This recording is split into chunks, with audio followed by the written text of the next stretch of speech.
Hello and welcome back to Seaside Garage. This is the day after the previous video where I removed the engine, and now I want to remove the clutch and the flywheel and put it on the engine stand. And then I need to decide whether to take the oil pan off or not. It doesn't appear to be leaking from the oil pan. It is leaking badly from both ends of the crank seal. I'm going to remove the clutch firstly, also to inspect that to see how that is actually faring. I hope to just change the clutch plate and the pressure plate, and then that will be it. I sort of forgot about the pilot bearing, so I'll have to investigate that and see if I need to change that. But I hope not. But let's remove the clutch.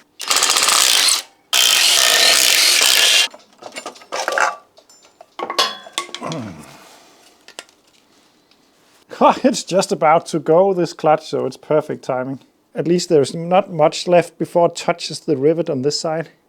So it's perfect timing. This is really, in a way, nice to see. This is a massive job to change the throwout bearing. So to see that the clutch is on the way out also is actually a little bit nice. I'm not going to skim this one. And it looks just fine, so it's not a problem. I'm going to remove this though. I'm just neutralizing the dust because it could be pretty harmful stuff.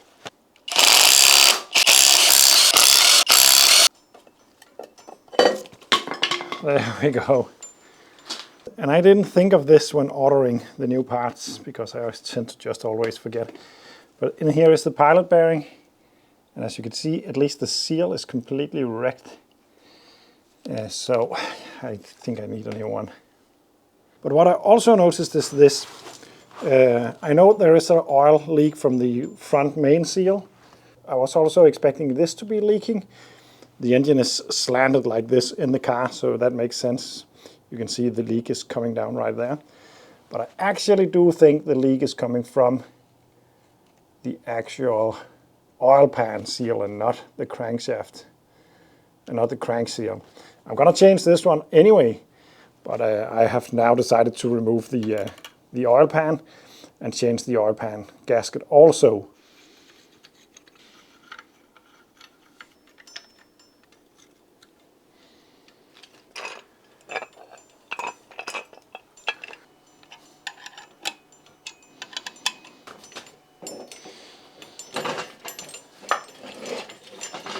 And then actually just lower down the crane and it should stand on the engine stand.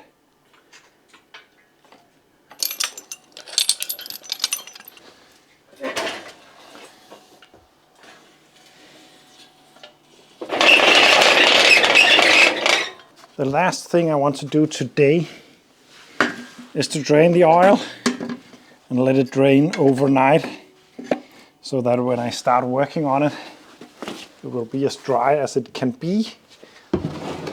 Because I have to remove the oil pan, remember, and it will be messy no matter what.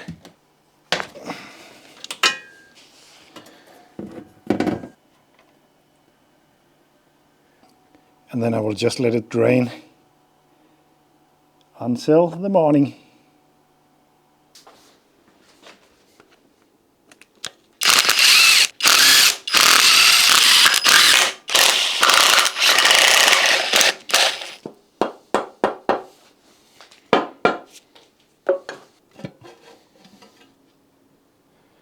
Yeah, this engine could benefit from more regular oil changes. It's really dirty down here. Nothing much I can do about that. I'm debating whether to pull a bearing cap just to check the bearing surfaces. The reason why I'm debating is it's running just fine. It has great oil pressure, and if I see something that I don't like, I will be having a hard time putting it back together. And I don't really want... I love engine rebuilds, but I don't want to rebuild this because I want to drive this last week, but as fast as possible at least. But yeah, it would be nice to just check them. But wow, it needs a couple of quick oil changes. It's a really thick layer of that black soddy stuff.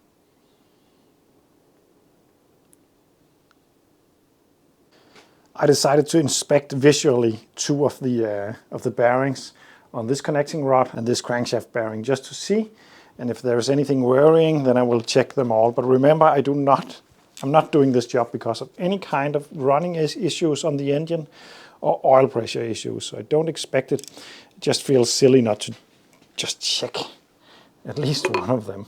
And if you think it's silly not to check all of them, then I'm just going to check them off camera.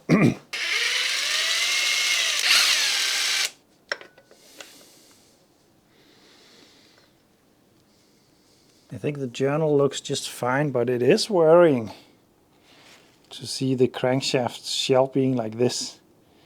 It is quite worn. I'm going to check this one also.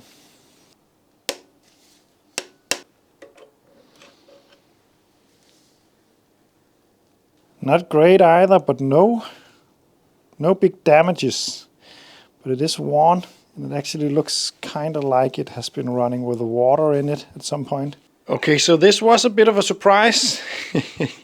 Not really, but I really promised myself not to look at these, just change that oil pan gasket. The engine was running fine, the oil pressure was fine, but of course it would be stupid not to do, and now I did it, and now I've seen some stuff that I cannot ignore. What I want to do now is to remove the belt and the pulley, because I'm going to go ahead and remove all the bearings and check the clearances and check the wear. And what I hope to be able to do is to conclude that the crankshaft is fine, and I only need to change the bearings. So that is what I'm hoping, at least. But I want to take that off to not pull on the crankshaft while measuring and all that. So be back when that is removed and the oil pickup tube is removed, and then we're going to check the crankshaft, and hopefully it will just be a matter of changing the bearings and not a complete engine rebuild. Of course, there is a possibility that we also have worn bores and all that, but it is running fine and it was pulling strongly, so I'm not going to worry about that. I'm not pulling the head this time around. But this needs to be checked at least, so I'm going to do that. So there we go, I'm ready. I'm going to start by removing this, inspecting it and measuring it.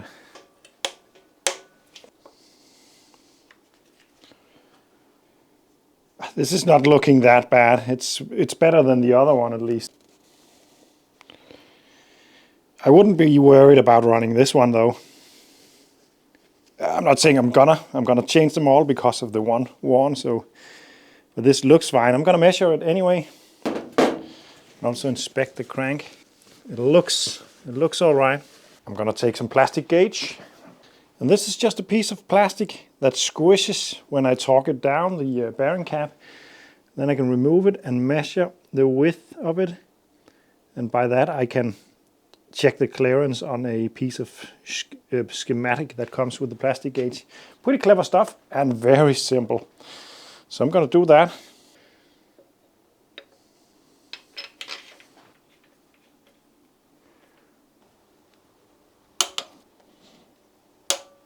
Like that, and then I'm going to loosen it up again and remove them.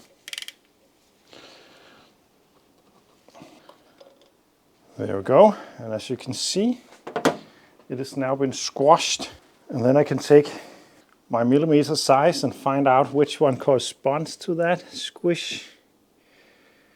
I'd say it's there. That's 0.063, which is great news because according to my Haynes, from new, it's between 0.02 and 0.08, and the wear limit is 0.16. So 0.063 is pretty much in the middle of new measurements. So that is great on the number one. I'm going to do that on all the main bearings, and I will take you back if I find anything disturbing. The next one is the one that didn't look that nice, but I think it will be fine also. But I'm going to check all of them, and then after that we're also going to check the connecting rod bearings. I'm just taking you on the journey of the bad one. It's just fine also. It's actually slightly better in the clearance department than the other one. But this is the one that has made all the fuss because of the look of it. It's not that it's terrible, but those markings right there is sort of like melting marks. I really don't like them. And it's not feelable, but I just don't like them. And having seen it makes me uncomfortable running this engine. So this is the reason why I want to change them so far. I have seen nothing else that is bad so far. So But it's a good thing if all the journals are fine. It's just a matter of changing those bearings with standard sets, and then we're good to go and don't have to worry about revving the engine or anything like that, which would be a shame in a Porsche.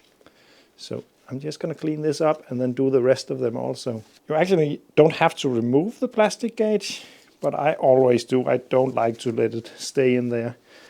But as far as I know, according to the manual I once read a long time ago, you don't have to remove it. But I'm going to continue on the rest of them and then take you back if something horrible comes up, or when we go to check the connecting rod bearings. So I'm getting ready to check the connecting rod bearings. I just checked all of them, the main bearings. They are fine. They are within spec. They look pretty fine. I wouldn't have been worried about those. It's just that one, the first one I removed, that I'm slightly worried about. And to be honest, this is a slight overreaction. I think I could have run this engine for a long time. If I hadn't taken it apart, I wouldn't have noticed. I wouldn't have known. But now I know. And the bearing shells are not cheap, but still, knowing that those are new and fresh will just make it so much more fun to give this engine the beans. And it's nice to see that the others are not that worn, so I don't think the engine is that worn. But I do think that the engine has been slightly neglected when it comes to oil change. Either that, or maybe run a little bit low at some point. Or at least it's, when I see oil being kicked on like this, it could be a result of long intervals between oil change. So I'm going to flush this engine a little bit when I get it to run. But let's check these connecting rod bearings. I already checked this one, it's fine. And I have never changed bearings on an engine before without removing the pistons, but I cannot see anything that makes that impossible. I just have to be careful when I put in the crankshaft that I don't score the surfaces, but I think it would be doable at least. Fiddly, but doable. There we go. It's also looking just fine. I wouldn't worry about this if it's got a slight look of some contamination, maybe some particles in the oil, but I'm not an expert at that. But I don't think it looks bad, at least. And the journal down there is also looking fine. Let's just do a plastic gauge investigating. Also, what I'm looking for is no scoring or marks on the crankshaft. And also this plastic gauge will tell me if it's not straight, because if it's suddenly thicker in one side after the squish, it tells me that it's not straight.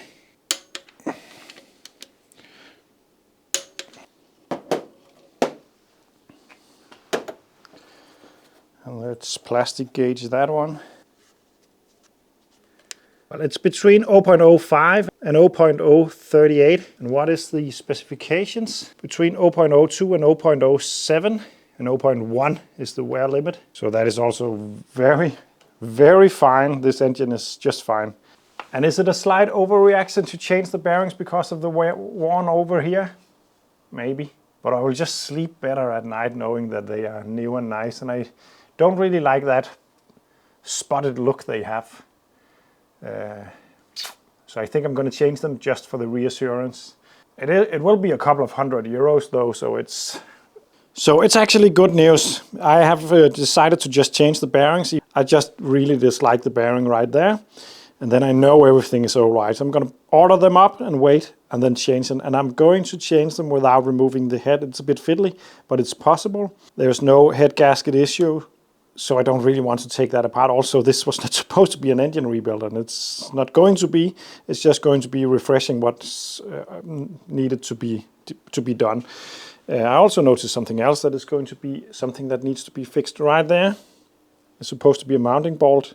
It seems to have sheared off, and someone has tried to glue the bracket onto the engine block, which of course is not going to work. Hopefully it's just a matter of putting a helicoil in, but I'm not going to do that at all before the engine is back together, because I'm going to have to take care not to get too much crap into the engine.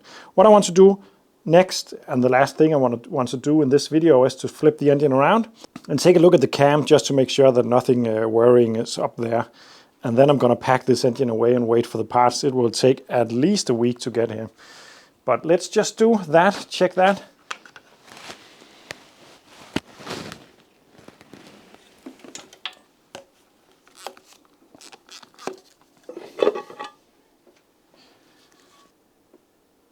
Yeah, they look really decent. I'm not worried about those. And I'm not going to go any further into this engine. It looks pretty decent. I'm going to change the oil gasket and so on up here.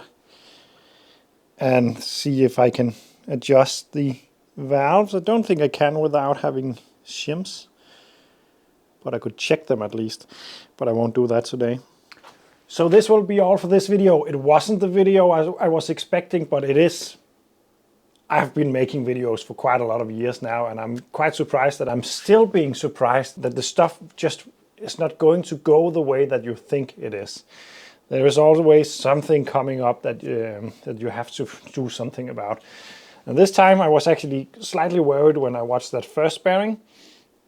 Now I think I'm overreacting, changing the bearings, but it would be a nice thing to just do. So I'm gonna do that and then get on with it. So I have at least another week of waiting time before I can reassemble the engine, put the new clutch in and all that.